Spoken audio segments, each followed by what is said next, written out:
When your mind is loud, clarity becomes power. But clarity isn't something you stumble into like loose change in a couch. Clarity isn't a personality trait. Clarity is a battlefield, and space is the territory you have to take back. Most people don't take it back. They surrender it, inch by inch, swipe by swipe, yes by yes. They keep adding more. More tasks, more tabs, more demands, more noise. They call it productivity. They call it hustle. They call it just being responsible. But what they're really doing is stacking weight onto a nervous system that's already shaking. And eventually, the body collects the debt. Today, you wake up and even the smallest thing feels heavy. A text message feels like a threat. A simple workout feels impossible. A single email feels like a mountain. You're not broken, you're overloaded. Then comes the collapse. Not always dramatic. Sometimes it's quiet. Sometimes it's you staring at the ceiling, numb, scrolling, pretending you're relaxing. Sometimes it's you promising yourself you'll start tomorrow, then hating yourself for needing tomorrow.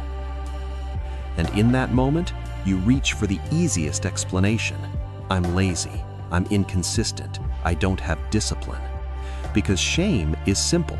Shame is a single word you can throw over a complex reality like a blanket. It's easier than facing the truth.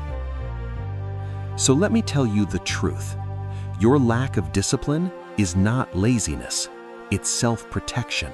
It's overload. It's your nervous system saying, I can't do one more thing until we clean this mess.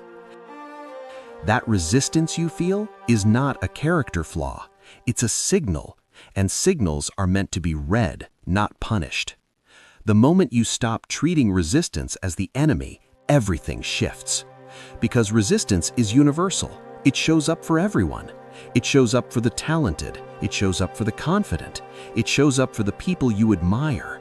It shows up for the people who look unstoppable online. The difference isn't who feels it. The difference is who knows what to do when it arrives. Dreamers wait for resistance to disappear. Builders learn to move with it, through it, and sometimes around it. So why don't most people push through? Because they've built a life that pulls them in 20 directions. They've never been trained to pause. They've never felt safe doing less. They confuse stillness with laziness and speed with significance. But speed is useless when you're lost. Most people are sprinting through distraction, calling it progress, while their real life sits untouched in the corner. And deep down, there's a voice, quiet, persistent, honest. This isn't it. This isn't who I wanted to be. This isn't how I wanted to feel. That voice is your alignment calling you back. So let's go there. You keep saying, I'll start Monday. You set goals at 2 a.m. when the guilt hits and the future feels like a clean slate. You download new apps, new planners, new trackers. You chase discipline like it's a product you can purchase. But you never ask the harder questions. Why am I avoiding the work? What am I afraid will happen if I succeed? Who do I become when I stop hiding behind chaos? Because make no mistake, many people fear discipline not because it's hard, because it's honest. Discipline removes excuses. It removes the fog. It removes the performance. It leaves you with a mirror. And a mirror doesn't negotiate. A mirror doesn't flatter. A mirror just shows you what's true. When you keep promises to yourself, you lose the ability to blame. No one else to fault. No story left to defend. Only results. Only truth. That level of accountability is brutal. It's raw. It's sacred. But here's what most people don't see. Discipline is freedom. Not freedom from effort, freedom from regret. Discipline isn't punishment, it's protection. It protects your future from your impulses. It protects your goals from your moods. It protects your identity from the chaos of living out of alignment. Because the real pain isn't effort. The real pain is repetition. Repeating the same year over and over with different dates on the calendar, calling it progress. Now let's get practical. Every morning you're given a window, a small, fragile moment before the world starts pulling on you, before the notifications, before the opinions, before the urgency, before you remember everybody else's expectations. In that window, you get to choose. Will I build my life today, or will I be built by everything around me? That moment is everything, and most people give it away. They hand it to a screen, they donate it to a scroll, they rent it to someone else's crisis. Then they wonder why they feel behind by 9 a.m.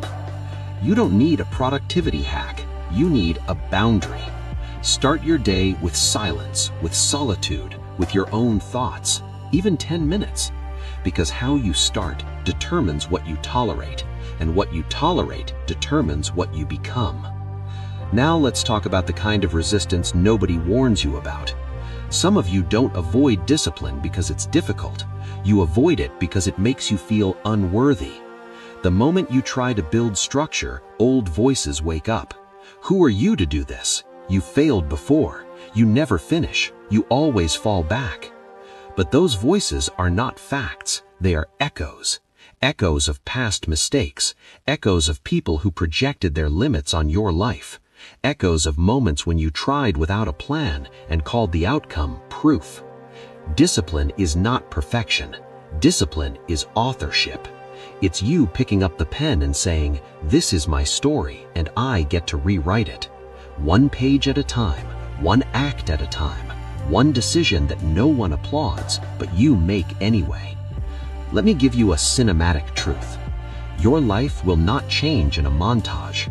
It changes in the unglamorous scenes, the scenes nobody posts, the scenes where it's just you, a choice, and the version of you you're becoming.